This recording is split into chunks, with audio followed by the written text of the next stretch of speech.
தொழுகையில் கவனம் இல்லை. தொழுகையை முழுமையா கவனத்தோடு தொழ முடியல. எல்லாருக்கும் இருக்கா இல்ல இந்த பிரச்சனை? என்னால தக்பீர் கட்டினாலே அப்பதான் இருக்கு எல்லாம் மறந்த விஷயம் எல்லாம் அங்கதான் ஞாபகம் வருது.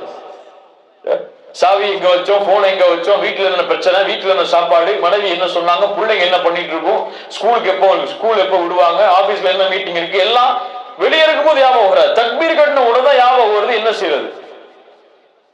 அல்லாஹ் ரப்புல் ஆலமீன் கூறுகிறான், قد أفلح المؤمنون الذين هم في صلاتهم خاشعون.